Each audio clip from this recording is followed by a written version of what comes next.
We acknowledge the traditional custodians of the ground we stand on and thank them for allowing Papa to tell stories on these glorious lands we share.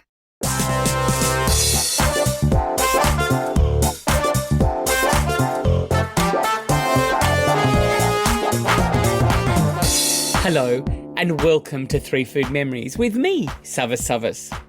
For longer than I can poke a stick at, my company Plated has catered bloody delicious experiences for some of Australia's most extravagant and intimate soirees. Food connects us. It connects us to people, to places and to moments in time. These memories shape who we are and where we've come from. So come and break bread with my guests and I as they reveal far more about themselves than what they've tasted. Our guest on this episode of Three Food Memories is a natural phenomena with two bare feet firmly planted on the ground. Gina Chick took Australia and the world by storm on Alone Australia Season 1.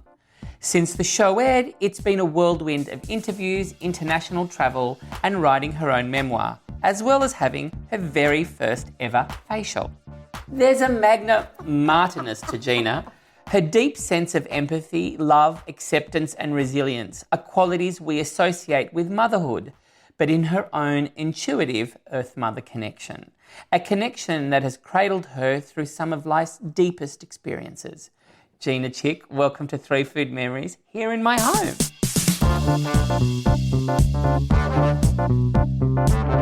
I am so grateful to be here and I love your home. And you can't see the art here, but the art is amazing. Thank you. But a huge congratulations on being a cover girl. I'm a cover girl. Cover girl. Oh my God. Front of this the Good Weekend and Style, and it reads, Cool Chick. Tell me about the cover. Oh, the cover's great. What does it say? From shunned outsider to charismatic celebrity. I laughed so tea came out my nose when I read that bit. How Gina Chick's affinity with nature came to chime with the times by Blaise.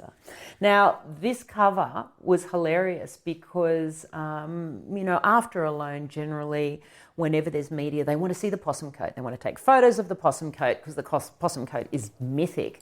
And I said, look, everyone's done the possum coat. Why don't I get into a designer frock and go down on the beach and we can build a fire? And right after we'd done the whole shoot, I just the sun was setting and I said, I didn't even say anything. I just went and started dancing on the beach. And Tim Bauer, the photographer, just started snapping like crazy. And this is one of those photos. And I say to all the photographers, please, and the magazine people, don't Photoshop my face, don't airbrush my face, don't take out my wrinkles. I want to be natural. I want it to be like how I look in the photos. And bless them, they've done exactly that. Let's actually talk about the show first. You were always going to win this series, weren't you? Tell us about the show. Okay. For those people who haven't seen Alone Australia, it's based on a franchise, on a show that has been running in the States and in the Northern Hemisphere for, when I went out, it had been running for I think 8 or 9 years. And now it must be up to about 11 years. And the premise is this: 10 Australians, in our case, of dubious sanity, get dropped into some absolute winter hellhole to survive as long as possible, completely solo. No film crews, no producers, no nothing, just the person with 10 survival items and about 70 kilos of camera gear and their wits. And so we just get dropped in winter. So as people often say, oh, was it autumn? No, it was actually winter. And then we have to survive and film our journey. So really, it's not a survival show, it's actually a docu-series. So each of the 10 people makes a documentary. There's only 4 ways you can leave. The first one is that you can press the red button on a satellite device because you're actually about to die. And the red button is imminent danger, please come and get me as fast as possible. And you just hope the cavalry arrives in the next little while before you bleed to death. The second one is there's a satellite phone and you can ring up and say, this is the most rubbish idea I've ever had in my life. I need a coffee, I need a lasagna, I need a hot shower, I need a durry, get me out of here.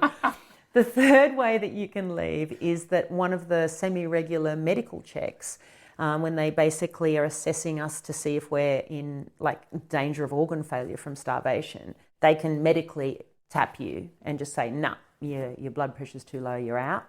And then the fourth way that you can leave is that somebody you love jumps out from behind the bush and says, surprise, you're the last person standing. And that's what happened to me. And that's what happened to you. So at the end of it, there is prize money. There is prize money. $250,000. $250K, yeah, Aussie. But you weren't in it for the money, which is, as soon as I saw that in the episode, I was like, this bitch is going to win. Yeah, baby. So it wasn't about the money for you. I'm curious, why wasn't it about the money for you? That's a really good question. So don't get me wrong, the idea of winning $250K was incredibly, motivating. But for me, that was never going to be enough. Like, I'm not motivated enough by the idea of money to put myself into this kind of situation. For me, there has to be a purpose beyond self. It has to be like a way for me to do anything. I have to be in service in some way to my village or to the people around me or to a purpose greater than self. I went out into alone to tell a story, and I knew that I was making a stand for a story that we very, very rarely, if ever, get to see in mainstream media. And that is a way of being so in harmony with nature, so at home in the wild, inside and outside, that every step that we take is in balance with our environment.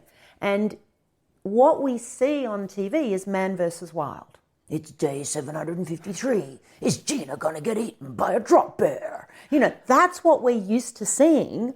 And so I went in there to show that there is a deeper and an older and a wiser way of connecting with nature that is alive in our DNA, that is part of all of our wisdom, and that we never get to see. And so that story doesn't get told unless it's through an Indigenous lens, which is amazing.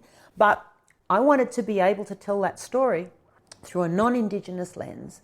And alone was like, that was my kind of my flag in the mud. I was going to say in the sand, and it wasn't sand, it was mud. That was my line in the sand and my flag in the mud, to live that in a way that people actually would get it. Not as a theory or a concept or an ideology, but something that they could see and feel and viscerally experience in their own bodies. And that's what we saw, because on the first episode, when I was kicked off my boots and I was dancing barefoot in the mud and talking to the trees, when that episode showed online, there were all these people going, oh my God, the crazy hippie lady in the fur coat. How long do you give her? Oh yeah, 24 hours. But then over the weeks, the conversation online started to be, hang on, she's doing something really different. What is she doing? You didn't obviously see this conversation while you were in there. It was afterwards. No, watching, because I had no idea. I watched it with everybody else. Right. I had no idea. But all I did was tell the truth. And that's the other thing that I did when I went out there. I made a vow of veracity. I vowed that I was going to tell the truth, and I was going to film no matter what. Whatever I was going through, whatever I was thinking or feeling, I wasn't going to edit. I wasn't going to filter. It was just, this is me. And because I think that with these kind of things, as soon as we start trying to censor ourselves and edit ourselves, we're trying to portray something. Whereas I just wanted to tell the truth of my own experience, raw and unfiltered and messy and real, and make it okay for us to be raw and messy and unfiltered and real, especially as a postmenopausal woman.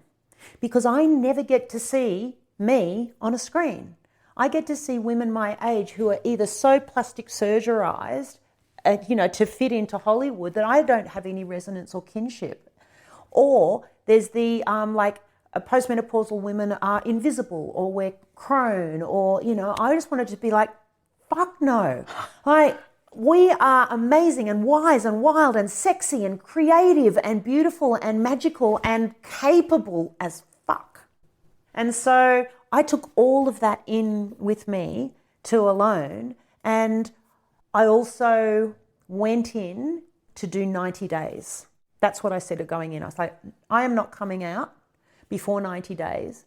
And so the only way I'm going to come out is if they drag me out. And then when I was getting close to that, I thought, oh yeah, I can probably do an extra 10 after we get to 90.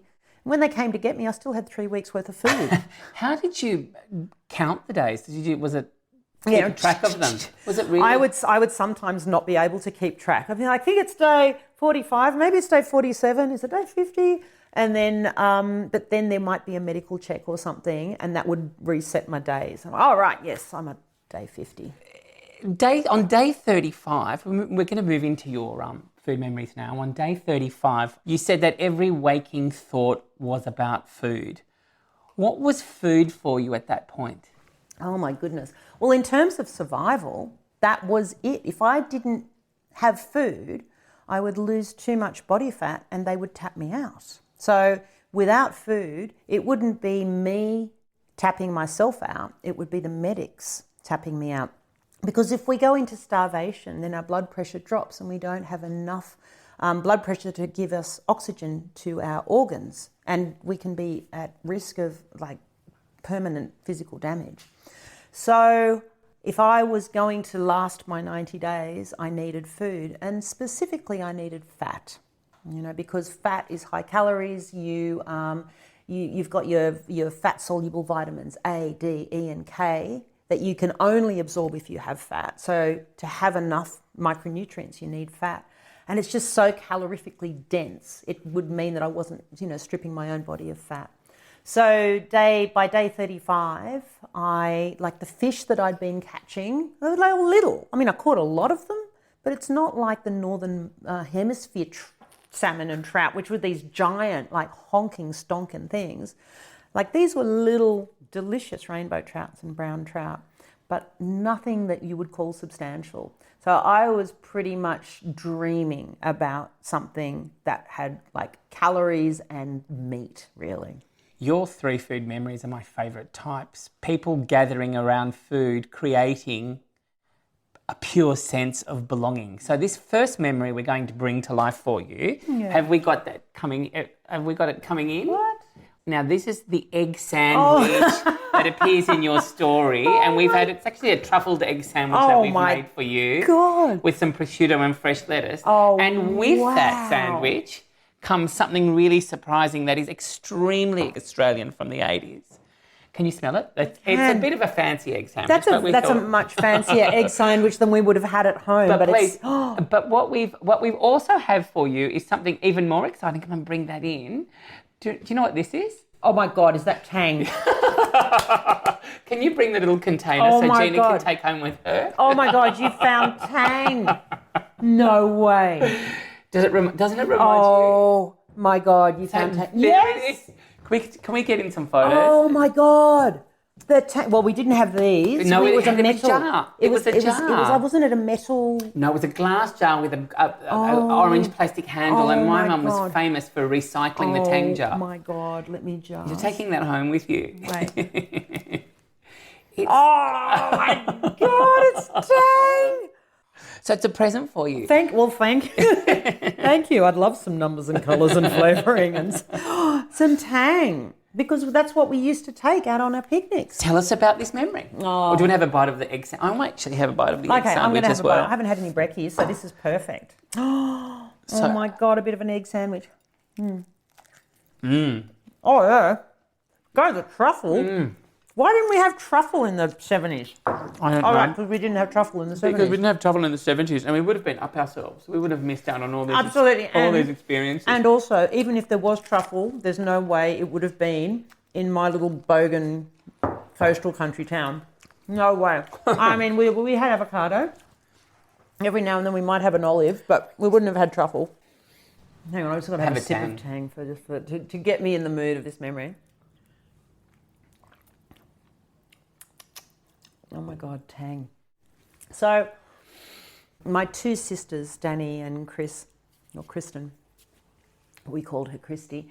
My 2 sisters and I we were very tight. We were very close as a family, and Mum and Dad were both teachers. So it meant that we had all our school holidays, all of our weekends, all of our meals together as a family. It wasn't like, someone's working late and someone's away. It was just everything was done as a family. And it meant when we had school holidays or when we had weekends, as a family, we would go on adventures because we lived in Jervis Bay. We lived in this amazing paradise, and Dougie, my dad, was the Grand Prince of Adventure. Now, we ended up with every possible watercraft you could imagine, and one of them was this little boat. It wasn't a particular, I don't know how big it was. It had like a 35 horsepower motor. Meh. But we would all pile into it and go out onto Jervis Bay in some way and just have these amazing adventures. And when the call would go out that we were going out on some kind of a picnic, it would galvanise the whole family. And so my two sisters and I would suddenly run to the kitchen and we'd lay out all the brown bread, because we had brown bread. We didn't have white bread in my family, to my complete chagrin. All the cool kids at school had white bread. We had brown bread. So it would be brown bread, and then we had chooks as well. And so we'd hard boil a whole bunch of eggs. And I used to love making egg sandwiches. And so it'd be egg and lettuce, and put the mayonnaise in, and a little bit of curry powder sometimes, and butter, and smash it all up with some chives from Mum's garden.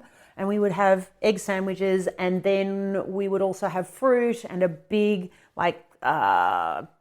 thermosy drink thing that we would have tang in, but like heaps of tang. It wasn't like the correct ratios. No, it was just like pour half the tang bottle in.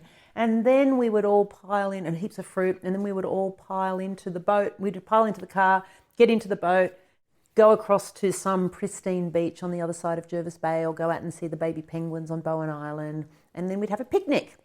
And after the picnic, we would lie on the beach and we would read books and we would belch and we would snooze and we'd get sunburned, and then we'd come back and unpack. And I couldn't tell you how many times that happened in my childhood, but it is such an amazing memory.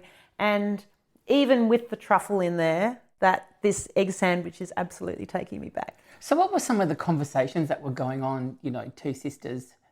Three daughters, actually. Three daughters, in a three in a girls dinghy. in 3 years. Wow. Okay, so Mum had 3 under 3. Crazy woman. Mum had 3 under 3. Mum had 3 under 3 when it was cloth nappies. Wow. That's a lot of washing. That's a lot of washing. There's one photo somewhere that I've never been able to find again, which Mum, I think she's got the baby on one hip and the 2-year-old on another hip, and me holding onto a skirt, and it's just this clothesline of nappies, and she's not smiling. What number are you in the 3? I'm number 1. Number 1. And what was it like when each sister came along? Do you remember? I don't really remember. I do. I mean, I can see photos. Mum took so many photos, and really candid photos. She had a dark room set up, and so there's so many records of us as sisters. But because I was the oldest or the eldest, I think I just got to do everything first, and I don't really remember because I was only a year when Danny came along. Right. And then 2 years later, Chris came along. And so then all I really remember is just having the 3 of us. And we loved each other, and then we hated each other, and then we loved each other, and we just romped around. And conversations, I think, kids' conversations, what are they? They're a bit ridiculous, really. And it's just that really kind of tumultuous, beautiful, rolling, tumbling otterness of a family that spends a lot of time together. So when we'd be out, we'd play games. Wherever we were, we'd play games, the 3 of us. Or we'd do things like put sunscreen on each other's backs and draw shapes in there, or draw shapes and have to guess what they were. Or we'd make up games on various landforms, and they'd be pirate ships, or they'd be troll dens or whatever. What happened when boys came onto the scene? Boys didn't really come onto the scene until we were mid-teens, really. And then, that's a really good one. So I grew up with my 3 girls in 3 years. Now, my dad's sister had 3 girls in 3 years, basically the same age as us. So there were 6 girl cousins, and we all had, each of us 3, had a girl cousin who was a year older than us. And so the 6 girl cousins, they all lived in, the 3 girl cousins, they all lived out on a farm out near Bathurst, out past Bathurst, in a little place that only had a population of 50, Trunky Creek. And every school holidays, they would come and stay with us for one school holidays, and we would go stay with them for another. So that we'd either be in the coast or at the farm. when these 6 girls and also all of our second cousins and our other second cousins, I think there's something like 15 of us, could be wrong, within about 5 years, all tall, all full on. And then so we all started getting boyfriends at the same time. And it just became, there was an initiation whenever there was a new boy on the scene, that whichever one of us brought the new boy, we knew that this was the thing, they had to pass the test. And what was the test? The test was stacks on. This gigantic football team of enormous girls who were all like, built in various versions of me, would just pile onto this poor unsuspecting dude who's just got out of whatever car it is, and it would be fully just stacks on, tickles, tackles, Vegemite in the face, whatever. And if they survived that first, the first onslaught of the cousins and the second cousins and all the sisters, and we all knew if they made it through that, then they were keepers. So you came from a very female space, didn't you? There totally. Were women everywhere. Women. And strong women. Strong, creative, intelligent, opinionated, vital women who were brought up to believe that anything was possible in their world. So this brings me to a little bit of a segue. When I was researching you months and months ago, because I was hoping months ago you'd come on the show, I came across your birth grandmother, yes, Charmian Clift, who, from the more research I do, is considered one of Australia's finest writers and essayists. She foreshadowed absolutely everything that we're going through right now. Way back in the 60s, issues around relationships with the land, our Indigenous history, feminism, capitalism, war cause, and all the rest of it. What is your experience of her? Because you were born after she died. I was born after she died, and we had no idea that she even really existed. We didn't know. We knew Mum was adopted, but we didn't know who her mother was. And it wasn't until I was about 21 that Mum wrote away to find out who her birth mother actually was. And we found out that here she was. He was this incredible woman. Because you're two women that are worlds apart, yet you share, from what I'm saying, you share the same curiosity, the same feistiness, the same beauty, and those cheekbones. I know, right? Thanks, Charmian. So what? I know. So when you discovered her, what do you just kind of go, holy crap, that man, this is...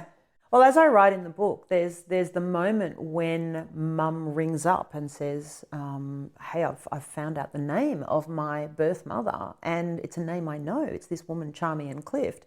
And my sister and I ran across to a bookshop in Mossman and found Charmian's books. And I remember this so clearly, turning over one of the books, and there was an author photo of Charmian on the back, and it was Mum. I'm sorry, it's Charmian. Yeah, but it was my mum. It was just and I can remember just looking at this photo, and it's basically my mother, and Danny and I just sort of looking at it and saying, this is her, this is undeniable. And I was still very much an odd child growing into a woman, but I hadn't really found a sense of myself, a sense of place with other people. I had a sense of myself that I was too big, too much, too everything. But when I recognized this woman, my biological grandmother, this voice inside me relaxed and said, oh, that explains everything. And I did. There was a part of me that went, oh, okay, now I understand. But it was only later that I really discovered about her. But the interesting thing for me with Charmian was because my mum went through this massive journey of discovering her mother and everything that went on with that, and writing a book and which went bestseller in Australia and touring around, and because she of all of Charmian's children, Mum is the one, the illegitimate first child is the one who looks like Charmian and has that creative fire as well. And so everybody who knew Charm, when they met Mum, would give her the books, they'd give her the photos, they'd give her the stories. So Mum suddenly became this receptacle for the ongoing history and the hidden history of Charmian. And then she wrote her book. So for me, Charmian was Mum's. And Charmian was Mum's story, not my story. And it wasn't until I got out from Malone and I went to the Greek islands, I went to Idra, and found Charmian and George's house where Leonard Cohen had lived for whatever it was, a couple of years when he first came to Idra, until he found his own house. And there's a taverna where there is a very famous photo of the Charmian tree. and the tree. Yeah. And she's got her head on Leonard Cohen's shoulder, and they're leaning against this tree. And when I saw that tree, after a week of being on Idra looking for Charmian everywhere, but when I saw that tree, I felt her, and it's the first time I really felt her. And I played the guitar and sang a song and cried and really connected with her then. And when I wrote this book, I really feel like Charmian was part of that. Like the genes are strong. They're strong in my mum and they're strong in me. So giving up her child, she never spoke about giving up your mother at all. It was never it was never spoken about. And there was, from my research, there was a lot of trauma associated with that for her.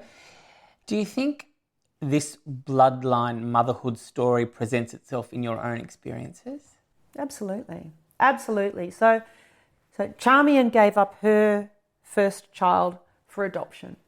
Mum's first child died in utero, pretty much full term, and so she had a stillbirth. I had a daughter who then died as well. So we've both, there's this very strong line of the lost children, which kind of takes me back to something I was going to ask you down the track. Yeah. There is that, I really feel, that linear thread that connects, and even connects to your own breast cancer story as well, doesn't it? Yeah. What is it? I think that it's very easy to attach meaning to the events in our lives. And depending on what lens we're looking through, we can come up with all sorts of meanings. We can say, oh, well, this was, there's a thread that, Charmian was like a victim of her time in a way. And that women all over the world have stories of losing children all the time. And depending on the lens that we look through, we can come up with different meanings. But there is as many meanings as there are fingerprints, as there are moments. So when I feel into the threads of stories, like the genetic heritage of stories that comes through Charmian and through my mum to me, it's obvious that there is a motherhood thread and a thread about loss. But the thing that's really interesting for me is looking at the women being born into a time and how then that time supports them or doesn't in that loss. So Charmian was pregnant, illegitimate, first child as a teenager, pressured into giving up the child for adoption. That's it. I think she might have nursed mum for a couple of weeks, but then that's it. And then never spoke about it again. So that huge grief that was inside never got to be expressed. Came out in some ways in her work, but just nowhere was it safe for her to express that story. And then my mum, who's that adopted child, who has at her core this sense of being abandoned by her mother, which then informed her attitude to family. So as soon as mum started having babies, she was like completely obsessed with how we looked and tracking her own face in ours. And also family was everything for her. But her first daughter was stillborn, died in utero. And the nurse held her down so that she couldn't see the baby. So again, there was this, it wasn't the full, you can't talk about it, you can't do anything, but it was still this very kind of patriarchal, oh, well, we just have to manage this for the mother's sake. And so mum didn't really get that full support to be able to grieve her lost child. And then we get to me, and my daughter dies when she's 3 years old of cancer. But I have this incredible network. I have tools. I have a life of processing and developing skills of being able to hold my own emotions and look at my own grief. I have the people around me who can support me, but I'm also in a time when now these conversations can happen. And so in a way, it's almost like I get to hold that sort of like the generational healing for my mother and for my grandmother. And in the way that I get to be with my own daughter's loss, in a way I can sort of like heal that back up the generations, if you believe that kind of thing. I feel that there is a river of that grief and loss that comes but through. also a river of support. Yes, absolutely. And scaffolding. Exactly. Yeah. And so I am blessed enough to be born in a body that's strong and healthy, with parents who loved me and looked after me. And we didn't have much, but we had all of that. To be in a privileged country where as a woman I actually have options, I can make choices that result in my own freedom, and that I've had being able to make choices where I've learned how to hold my own emotions, so that I have been able to take this huge experience of the loss of a child and actually be bigger and brighter and better for it, rather than be broken, or rather than for it to be this deep and untold wound. I smile because you are my cousin. I laugh because there's nothing you can do about it. This second food memory is quintessential. School holidays and cousins. Yes, school holidays and cousins. I'm spending school holidays with my cousins on the sheep farm out near Bathurst, which we touched on a little earlier. Go. Okay, so like I said, we've had the 3 girl children and the other 3 girl children, and we all hang out together. Now, the farm out near Bathurst is a proper sheep farm, a working farm. I don't know how many tens of thousands of sheep, but there were a lot. And out past Bathurst, it's kind of just, it's dry, it's hot, and the sheep need feeding in winter because there's frost. And when we stayed on the farm, we became part of the working farm as well. So we got put to work. The girls, my cousins, they grew up in this way, and so we kind of grew up with them. So we would be riding the motorbikes or the horses, we'd be mustering the sheep, we'd be marking the sheep, we'd be drenching the sheep, we'd be playing around on the electric fence where the bull was, and putting our This free labour. hands on the finger on the yes, exactly. Well, yeah, but on a farm, That's how it worked. but also, the thing about farming is you don't get a day off. You don't get school holidays. You don't get, there's no union saying, okay, well, you get the weekends off. The sheep don't know that there's a weekend off. So the work, Uncle Lyle would have to go out at dawn every morning. Oh, He the would kids are come in coming. and We'll save that job for them when absolutely. they come. That'll keep them busy. Well, it's not even that'll keep them busy. We need the help. We need the help. Yeah. And so we became part of that. And for us, growing up on the beach, it was an amazing, thing to do. And also we loved our cousins dearly. And Auntie Nett would make everything from scratch. So she sewed all of the kids' outfits, or she knitted them. I think they even spun wool from the shearing of the lambs. Whenever there would be the big family events with not just the cousins, there'd be the second cousins and the grandparents cousins, and there'd just be like 50 people of all generations would just descend on the farm. So food would have to happen, and it would happen in the farm kitchen in the aga. So it's the wood-fired stove to be able to cook everything. And Auntie Nett had a cookbook, which was like the local farm cookbook called the Trunky Creek Cookbook, and in it were the locals, farm people's recipes, and one of them was the Trunky Creek chocolate cake.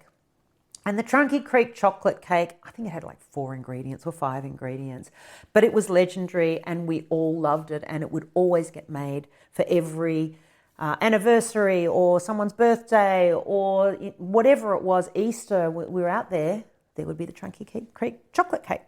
So one of us with our partner cousin would help often to make it and get to lick the bowl and make and to eat the icing. We'd be feeding the aga to get it to the right temperature. How did you know to get the aga to the right? Was it? Well, no, there's a dial, Oh, right, so we okay. just put it in. And Auntie Nett would just tell us, put this much in. But it meant that the kitchen was hot. In summer, it's a fire in there, and it's hot out there as well. Yeah. There would be these big boxes of apples from a local farm, which we'd all eat and then fart like crazy and go in and get a tape recorder and record our own farts and laugh and do like we'd play these games of murder in the dark across the entire farm at night. So we'd just be gone, in our partners, just like hiding in the pine trees, hiding in the hay bales, getting itchy.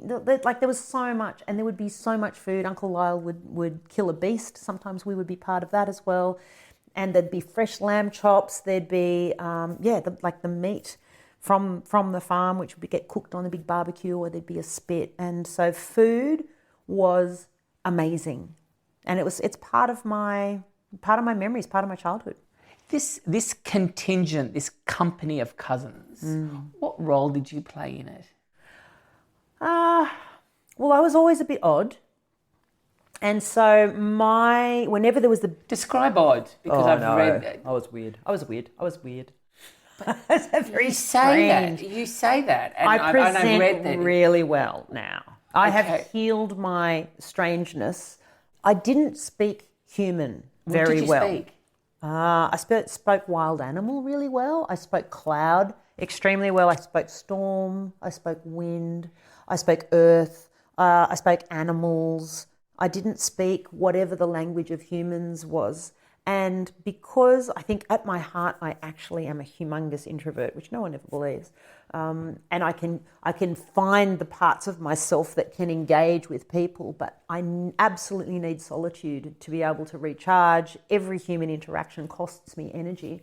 So when there were always the big sort of family gatherings, I would be generally on the outer, so I could see it and hear it, dip in and out, but not necessarily in the middle. So when there'd be a big family card game, sometimes if it was at mum and dad's place, I'd be up on the top day bed. So I could hear it and I could chime in every now and then, but I wasn't actually playing. Sometimes I would.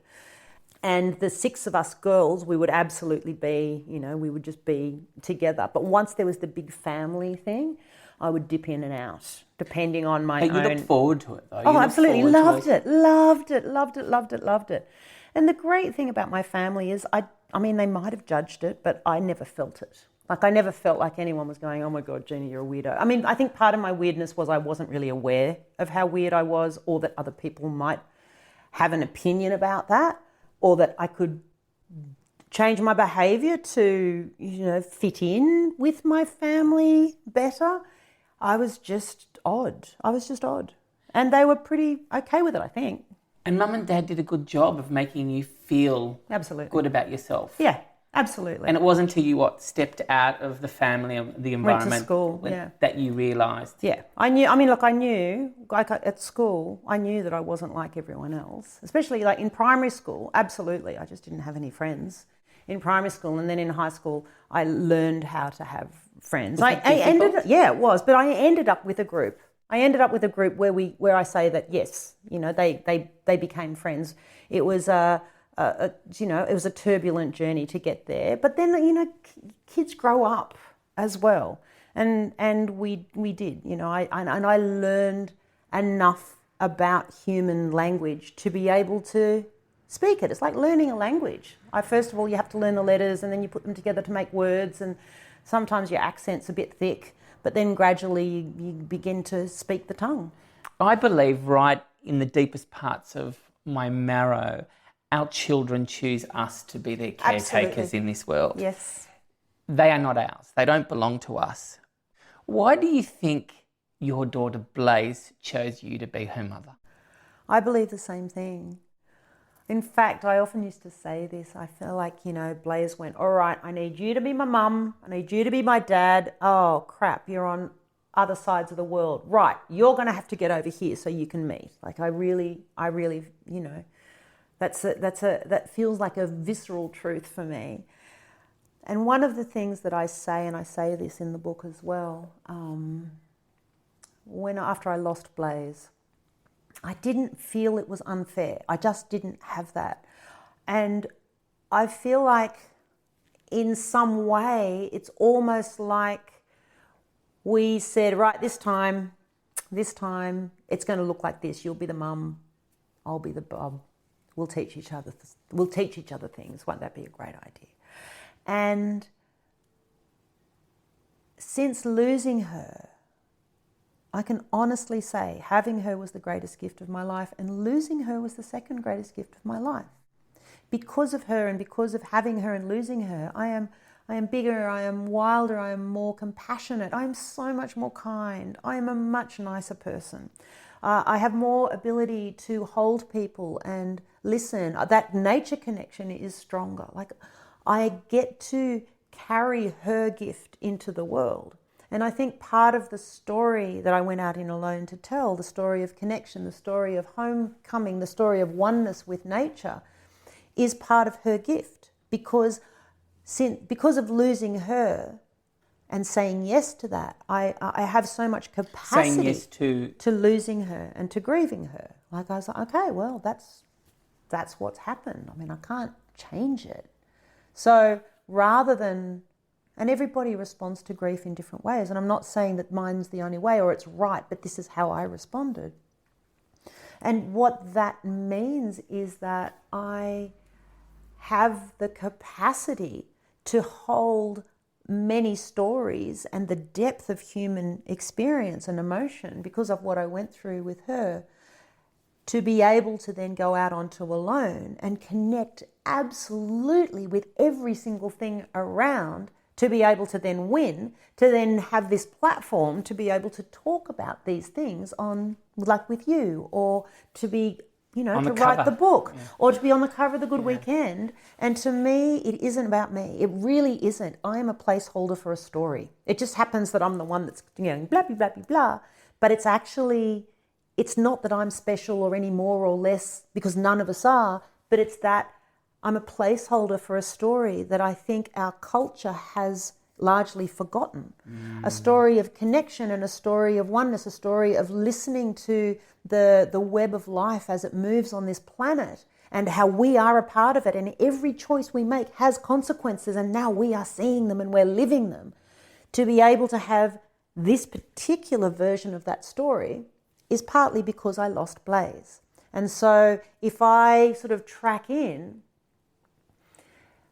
what was our purpose together, I can really feel whether or not it was a plan, I can't answer that question, but I do know that the way I have metabolized that grief and that loss has meant that I have been able to bring that story into a waiting world, for me, at a time where that story is useful and that it will help people who are ready for that story. But the other thing is that women, so many women, know that story in their bones, in our bones, but in a society that has been feeding us the man versus wild patriarchal view of being in wilderness, we don't get to really see that story. We don't get to see our own story. And so for me, part of what has happened with Alone and part of what's happened since then is I get to be a placeholder for all those women out there who know exactly what it's like to connect in this way, because they do it in their gardens and they do it with their kids and they do it with their food and they do it every day, but it's no bells and whistles, it's not a fanfare, it's not a language, it's just Tuesday. But to see someone actually be able to bring that into mainstream brings like a validation, and it brings a language for women and men, but lots of women, to be able to say, hey, that's me. I know what that is, and I'm that too. And it's not weird, and it's not strange, and it's not like hippie. It's actually the deepest wisdom that we have as humans, and to bring balance into our incredibly unbalanced world. This is an incredibly rich and potent and powerful story. And so for me, it's like part of the gift of Blaise. This is her gift in the world. Somewhere in the last episodes of Alone, you said, I'm paraphrasing now, when my daughter Blaise died, I made a decision. The way I adapted and defend myself now against the kind of pain is to not need anyone. But in the solitude of this space, I do want someone here. It's now been 10-something years since Blaise has died.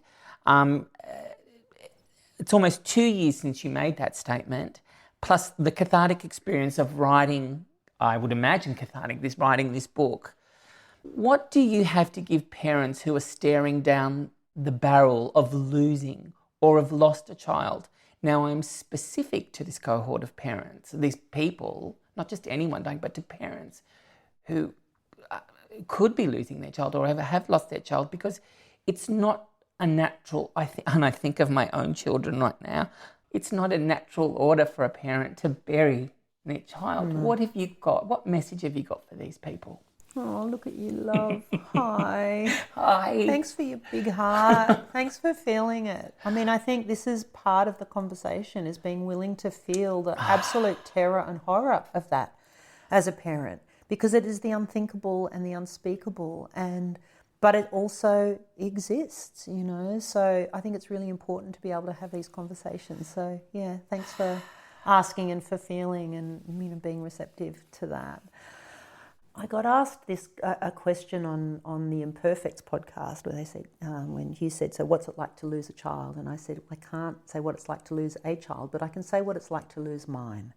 And so for me, any answer that I give is from the perspective of my loss and my journey with that loss. And every single loss is different.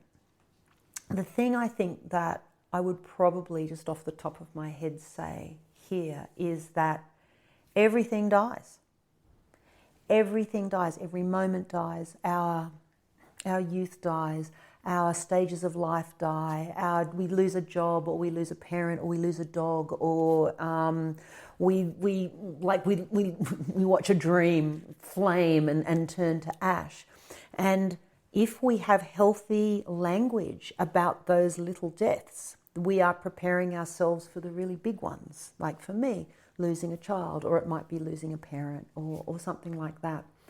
And losing a child, I think, is what I've noticed is it provides such a doorway to feel all the deaths, all the griefs. Like it just kicks down the doors and windows of our heart and can really bring an opening, because it's just like, it is the unthinkable. So it can bring an opening to the deeper mysteries of death.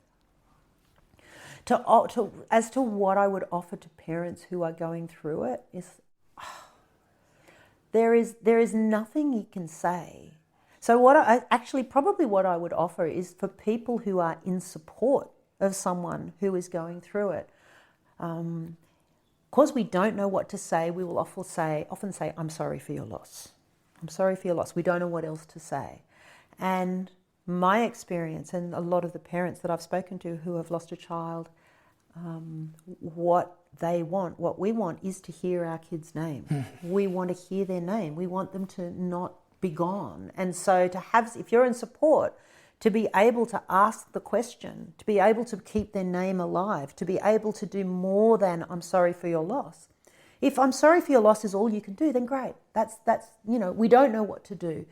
But I would say to ask the people who are going through something like this, what do you need from me right now? How would you like me to engage with you? What is the way that I can help you the most? Do you want me to not ask, or do you want me to ask? And a lot of the time people are going to say, please ask me about them, ask me stories about them, ask me about their life, ask me about how I'm doing, and want to listen to the answer. And I think in these little ways what we're doing is we're changing our culture about grief and providing more of a basket to hold people who are going through the big ones, and just like changing the world, like, one tiny little conversation at a time.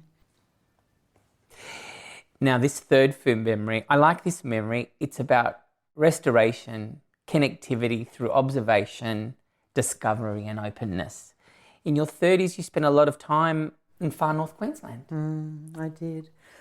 So after nearly dying physically and crawling back to life, I ended up on an island in far north Queensland called Haggerstone Island. Now, Haggerstone Island is 600 kilometres north of Cairns. So it's right at the pointy bit of Australia. What is it with extremes in you? Me, that's me.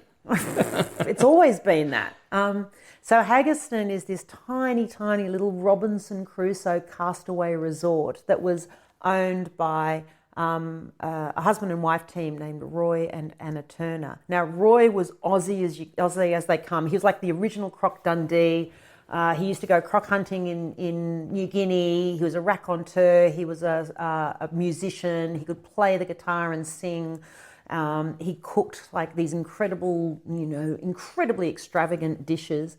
And Anna, his wife, is English and very sort of contained and calm and kind of like the glue to his fire. And her cooking and the way that she sort of ran the island was all about the incredible food that you get, like French cooking, where it might not even look like much, but every taste of it takes you to a memory of a childhood you didn't have.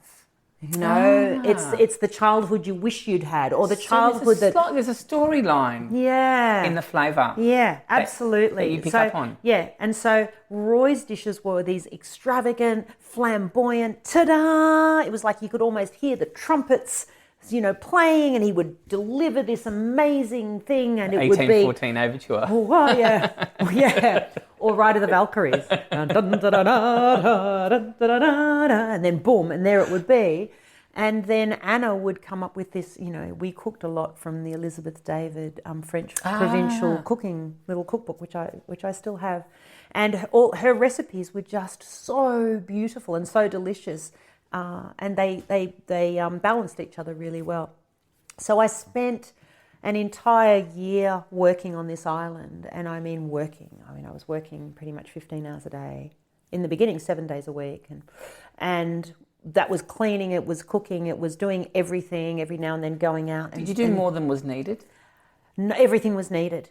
Everything was needed. Anyone on the island, you just work. That's it, you work.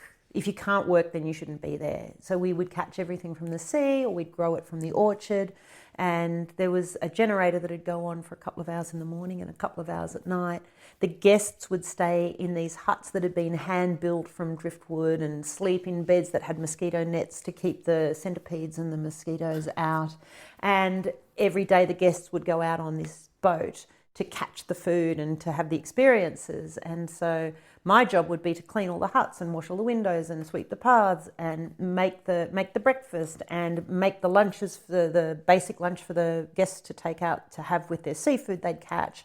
And then when they brought it all back, then to make the dinner. We would start prepping dinner at 3:30 in the afternoon, and it was all by hand. So the memory that I've given you is of this incredible coconut cream crayfish, chili crayfish dish, which was one of Roy's, because it was one of those Tadar ones. But I would, with an axe, I would cut the coconut, and then he'd rigged up this metal grinder so you could grind the inside of the coconut to get the sweet flesh, then squeeze it through muslin to get the coconut cream.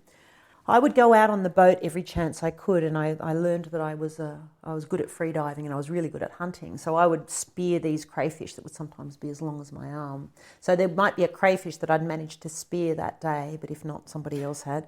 And then, so there'd be the coconut cream, go to the kaffir lime tree and get the kaffir lime leaves, go to the garden and get the coriander, go to the chili bushes and get the chilies, get the tamarind and squish that, and create this, you know, cook the freshly, you know, harvested crayfish and combine it into this incredible, with a little squeeze of lime, this incredible, delicious, marinated coconut cream chili crayfish dish that was then be fed as one of the 5 courses to the guests. So now I'm thinking you're doing all of this from Mother Earth. Do you have that same feeling when you go to the supermarket? No. So I spent a year on Haggerston, and then I would go back regularly for 2 or 3 months at a time. And Anna, bless her, taught me how to cook. Like before Anna, I was a good bush cook. Like I could go to your pantry if I stayed at your house and go, right, we're going to have this. But I wasn't like a cook. But from cooking, you know, basically 5-star food, 5 courses a night for years, from all of these incredible ingredients, I learned how to cook, and I learned how to cook island style. So now when I go to a supermarket, all I see is the limp veggies when I used to pull them out of an orchard, or I go to the fish market and I see just all of the cloudy eyes of the fish or the frozen fish, and every now and then I'm like, what's that? And it turns out that's the local one the fisherman brought in. I'm like, yeah, give me that. So I'll make do with what I find, but my happy place is to be able to take from the land, and from that to like create art with food. So this was a period after the cancer? So no, this was before. Before the cancer. This is right. before. So when you say you came back from the, well, did you say you came back from the dead? Yeah, What? I nearly died. I had a medical event that nearly killed me, and in the aftermath of that, that's when I ended up on the island, courtesy of a very dear friend. And I loved it so much that I just pestered them until I could go back, and they let me come back, and then I worked and worked and worked and worked and worked and worked. Hence the restorative feeling and that coming back to life and the connectedness, back to body. Yeah. What is it about the natural environment you find so provocative? Well, I think for me, humans have been Homo sapiens for 350,000 years. For 340,000 of those years, we were hunter-gatherers. So we lived in small bands that moved across the landscape, getting our needs met from the land and from our ceremonies and tools and of connection with each other, with the land, with a purpose greater than self, whatever you want to call it. And that's how we survived for 340,000 years until we started breaking ground and growing things. And so, like, for me, the wisdom of a human is that, like, in my DNA, I know what it is to have to get my needs met from the land, as does every living thing except us, except modern humans. When we go down to the supermarket, we don't have any sense of where our food comes from. We don't have a sense of actually harvesting it ourselves most of the time. And we live in walls now because we have to store our calories. So we're not moving across the landscape. We've got fridges and we've got freezers and we've got, supermarkets. We've got all the things. And that means that we have to keep them safe. We've got, we've developed this culture of walls. So we don't know what the weather's doing. We can't hear what the birds are saying. We've taken our natural capacity to feel out to the edge of a horizon, and we've said, no, we've got to stop here in these walls. We live in boxes. And now we live in boxes, which means we're disconnected from our village, we're disconnected from nature, we're disconnected from the stars. Our little nuclear connections are there, but they're kind of weird as well because someone's got to bugger off and like earn the money to pay for the box. So we don't have those healthy tribal connections either. So we're now in a world where our wounds of connection are so far along, we don't even know what we've lost.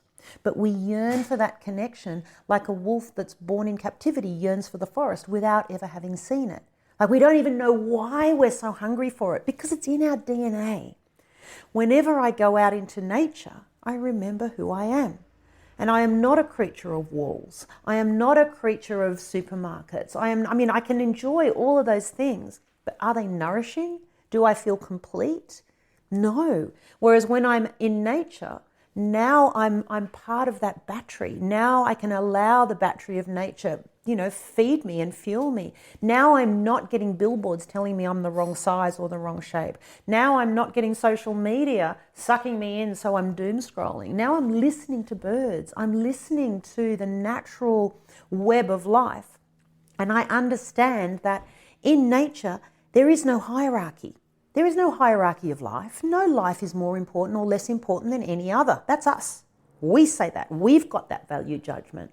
And so when I go out in nature, all of the pressures of modern life fall away.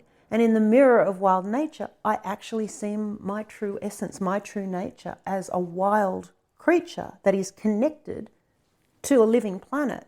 And in that, I know that I'm at home. Which takes us to your social cause. Now, in your notes to me, about this particular cause, you wrote, "Don't get me started." Well, Gina Chick, your time starts now. What drives you absolutely mental about the health of our water system? What drives me absolutely mental is, oh my goodness, we are so stupid. Humans, we are just so stupid. We shit and we piss and we pollute the water that we need to survive. I don't understand how we can be so willfully ignorant. This idea that we are exempt from consequence baffles me. I don't understand how we can just think that we can keep pouring toxic chemicals and pollutants and garbage and plastic into the ocean and not have it be part of us, because we are made of water. So eventually everything always balances. The thing that drives me nuts is that we absolutely need healthy oceans to survive. Without healthy oceans, if we don't have healthy oceans, that's it, curtains for us. Now, Big Mama Gaia is going to be fine. Like, she kicks us off, you know, in a few 100,000 million billion years, something else will arrive with more biodiversity, because that's what Big Mama does. But us, we are destroying our ability to survive. And the way we're doing this, like, I could have had as my cause anything. I could have had it about deforestation. I could have had it about species loss. I could have had it about a million things. But the oceans and ocean health and water health is the thing that, when I see the latest news story about, say, salmon farms or fish farms, and I get it. I get that there's jobs. I get that people need an income.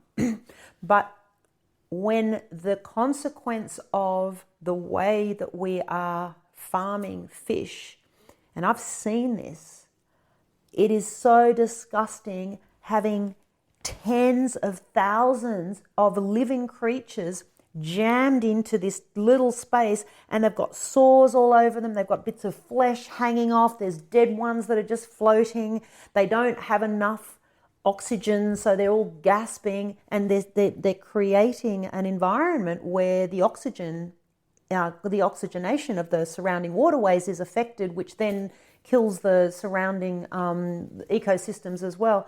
And to me, it's just so short-sighted, and everywhere I look, I see ways that we are killing our oceans, and which means not only are we making life impossible for our beautiful whales who rely on it, the dolphins, the turtles, the fish, the everything, it's also ultimately us. We're destroying the thing that we need to survive, and we're doing it really fast. Any way of turning it around? Oh man, wake the fuck up, humans. I don't know. I mean, yes, of course, we could turn it around. But what would have to happen for it to turn around would be for governments the world over to be able to resist fossil fuel interests, big pharma interests, all the places where the big money is, where the billionaires are, and to be able to enact policies that result in true, healthy, sustainable change to protect our biodiversity, to protect our ocean health, to stop spewing carbon dioxide into the environment, to stop the global warming, which is like, hello, here we are. And I just don't see anywhere really where it's anything other than tokenistic. It's like, oh, here's a tiny little place where a government's doing something. Oh, here's one little thing. But really, what I see is a system that is really broken, and the only things we're ultimately breaking, well, apart from all the species that are dying, but we're one of them. So it's like, can we really be that silly? Yeah, I think we can. We have a MFK Fisher Serve It Forth tradition here at Three Food Memories, where our previous guest presents you with a dish. Our previous guest was journalist and fellow bird nerd enthusiast Chris Barth. She has served you chicken risotto with herbs and leeks, all from her garden, except for the chook. What would you like to serve our next guest? Oh, what would I like to serve our next guest? I like that you say our next guest. I like that you've made yourself part of the DNA of this show. Are you kidding? We've just been hanging. We've been exchanging energy. Our loins have been loining. I guess, you know what I would love to serve to the next guest would be a recipe that I learned on Haggerston Island, which is a ceviche. And I would be making it with coral trout, but any like a deep sea perch would do. And it's this incredible sort of, it's the fish is marinated in a vinegar, like a 50-50 vinegar water mixed to cook the fish, and then kaffir lime, coriander, some chili, some lime, some chopped up little green beans, and it all just gets and some fish sauce, and it is one of the most delicious spring dishes that I can think. That ceviche I still make, and it blows people's minds when I do. Ceviche for our next guest. Yes, please. To finish, Gina, may I read you a little passage? Yeah, absolutely. Okay. Whew. One night I dreamed I was walking along the beach with my Lord. Across the dark sky flashed scenes from my life. In each I noticed footprints in the sand. Sometimes there were 2 sets of footprints, other times there was only one. I asked my Lord, Lord, you said once I decided to follow you, you'd walk with me all the way. But I noticed that during the most saddest moments of my life, there are only one set of footprints. My Lord whispered, precious child, when you saw only one set of footprints, it was then that I carried you. My darling Gina, you are never alone. You've never been alone. I am so full of stars that we've shared these 3 food memories together. Thank you. Oh, what a delight you are. Thank you so much.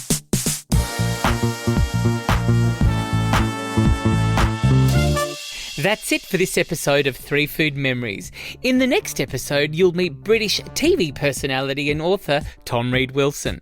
My maternal great-grandmother would always come, and the whole day was a kind of a great culinary and social exercise.